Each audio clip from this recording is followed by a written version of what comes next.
Bab 9. Kegunaan sosiologi. J. Ringkasan. 1. A. Tidak semuanya di dalam kehidupan masyarakat berlangsung secara normal.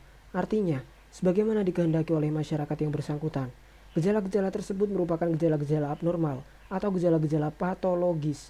Hal itu disebabkan karena unsur-unsur masyarakat tertentu tidak dapat berfungsi sebagaimana mestinya, sehingga menyebabkan kekecewaan-kekecewaan dan bahkan penderitaan bagi warga-warga masyarakat. B. Acap kali dibedakan antara dua macam persoalan-persoalan, yaitu problema-problema masyarakat dan problema-problema sosial. Hal yang pertama menyangkut analisa tentang macam-macam gejala kehidupan bermasyarakat, sedangkan yang kedua meneliti gejala-gejala abnormal dalam masyarakat dengan maksud untuk memperbaikinya atau untuk menghilangkannya. C. Problema sosial adalah ketidaksesuaian antara unsur-unsur dalam kebudayaan atau masyarakat yang membahayakan hidupnya kelompok sosial atau menghambat terpenuhinya keinginan-keinginan pokok dari warga-warga kelompok sosial sehingga menyebabkan rusaknya ikatan sosial. Berikanlah tanggapan. 2. Para sosiolog telah banyak mengusahakan adanya indeks-indeks yang dapat dijadikan petunjuk bagi terjadinya problema-problema sosial, misalnya simple rates, composite indexes, komposisi penduduk, social distance, partisipasi sosial, dan sebagainya. 3. A. Problema-problema sosial dapat diklasifikasikan atas dasar sumber-sumbernya, yaitu faktor-faktor ekonomis, biologis, biopsikologis, dan kebudayaan. Dan klasifikasi yang berbeda mengadakan penggolongan atas dasar kepincangan-kepincangan dalam warisan fisik, warisan biologis, warisan sosial, dan kebijaksanaan sosial. Klasifikasi ini lebih luas ruang lingkupnya daripada klasifikasi yang terdahulu. Apakah klasifikasi tersebut sudah memadai? 4. Di dalam menentukan apakah suatu masalah merupakan problema sosial atau tidak, sosiologi mempergunakan beberapa pokok persoalan sebagai ukuran, yaitu A. Kriteria utama dari suatu problema sosial, yaitu tidak adanya kesesuaian antara ukuran atau nilai-nilai sosial dengan kenyataan-kenyataan atau tindakan-tindakan sosial. B. Sumber-sumber sosial dari problema sosial. C. Pihak-pihak yang menetapkan apakah suatu kepincangan merupakan gejala sosial atau tidak. D. Manifest social problems dan latent social problems. E. Perhatian masyarakat dan problema-problema sosial. F. Sistem nilai-nilai dan dapatnya suatu problema sosial diperbaiki. Adakah kriteria lain? 5. Beberapa problema sosial yang penting adalah A. Kemiskinan. Sebagai suatu keadaan di mana seseorang tidak sanggup untuk memelihara dirinya sendiri yang sesuai dengan ukuran kehidupan kelompoknya, dan juga tidak mampu untuk memanfaatkan tenaga mental maupun fisiknya dalam kelompok tersebut. B. Kejahatan. C. Disorganisasi keluarga, yaitu suatu perpecahan dalam keluarga sebagai unit oleh karena anggota-anggota keluarga tersebut gagal memenuhi kewajiban-kewajibannya yang sesuai dengan peranan sosialnya. D. Masalah generasi muda. E. Peperangan. F. Pelanggaran-pelanggaran terhadap norma-norma masyarakat. G. Masalah kependudukan. H. Masalah lingkungan. Identifikasi masalah lain. 6.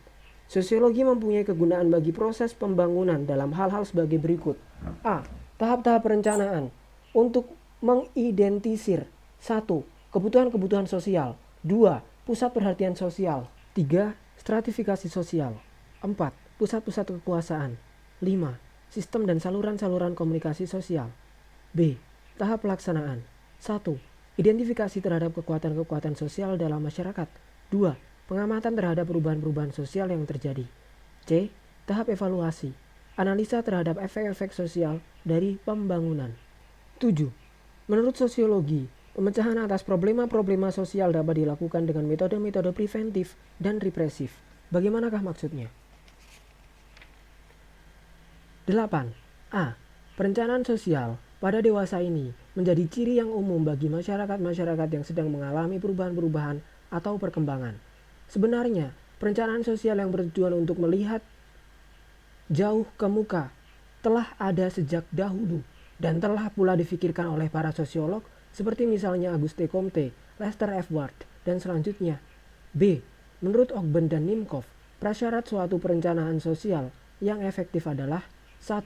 Adanya unsur-unsur modern dalam masyarakat yang mencakup suatu sistem ekonomi di mana telah dipergunakan uang, urbanisasi yang teratur, intelijensia di bidang teknik dan ilmu pengetahuan, dan suatu sistem administrasi yang baik.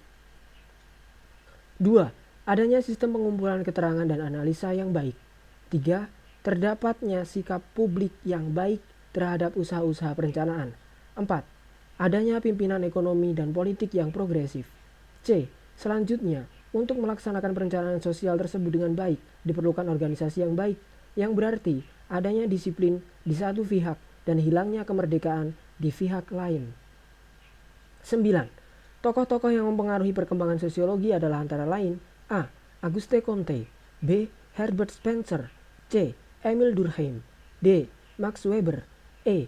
Charles Haddon Cooley, F. Pierre Guillaume Frederick Ripley, G. Ferdinand Tönnies, H. Leopold von Wies, I. Alfred Vierkant, J. Lester Frank Ward, K. Wilfredo Parero, L. George Simmel, M. William Graham Sumner, N. Robert Ezra Park, O. Karl Mannheim. Adakah tokoh-tokoh lainnya, umpamanya di Indonesia? 10. Bagi pembangunan, maka sosiologi dapat bermanfaat untuk dapat memberikan data sosial pada tahap-tahap perencanaan, pelaksanaan, maupun evaluasi proses pembangunan. Berikan contoh. 11.